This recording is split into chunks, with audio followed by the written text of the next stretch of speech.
So I shot this whole intro bit and I realized my microphone wasn't plugged in all the way. Woo. Anyways, in today's video, I'm going to test a theory I had.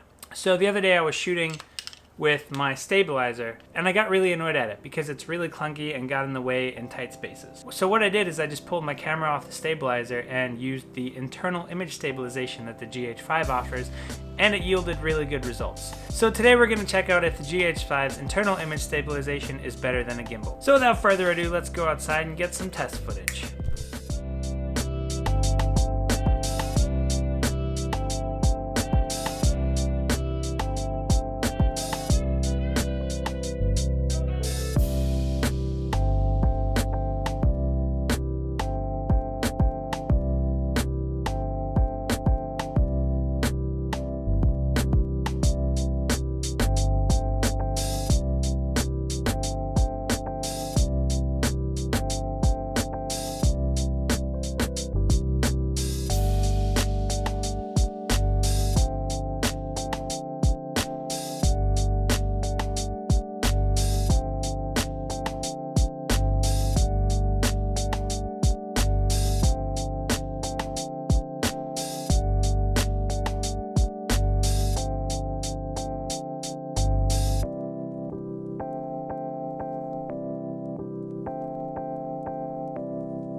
So as you can see, the stabilizer did a better job when I was walking. However, when I shot in 120 frames a second, it made it a lot smoother. And then when I add a little bit of warp stabilization in post, it's basically better handheld in 120 frames a second. What would I suggest if you're going out traveling or for a walk, or you're going somewhere where you don't want to take a bunch of stuff?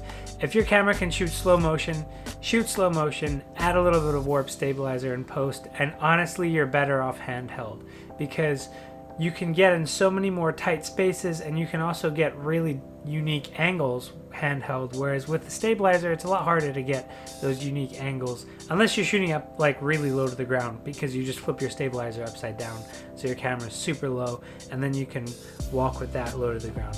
My other recommendation would be a better stabilizer because number one, mine's really cheap. I would suggest an actual GlideCam, or the best of both worlds is a gimbal, something like the Zhiyun Crane. They're actually releasing a new one which holds up to 7 pounds of camera weight, which is amazing. But something like that will allow you to get those unique angles. They're much smaller and easier to maneuver than a GlideCam, and you can flip them upside down and do everything like that. In my opinion, the best stabilizer you could buy would probably be a gimbal, but if you're not going to buy a stabilizer and you have a Gh5 or an A7S or something with internal stabilization, I would honestly just say go with the internal stabilization, shoot slow motion for your B-roll shots, and if you need to, add a bit of warp stabilizer in post and you'll be good to go. So let me know down below what you thought about the comparison. Which did you think did a better job? Leave a like if you enjoyed the video, dislike if you didn't. Subscribe to the channel to see more content like this. I have a lot of ideas, a lot of new videos coming. I'll see you guys tomorrow. Peace.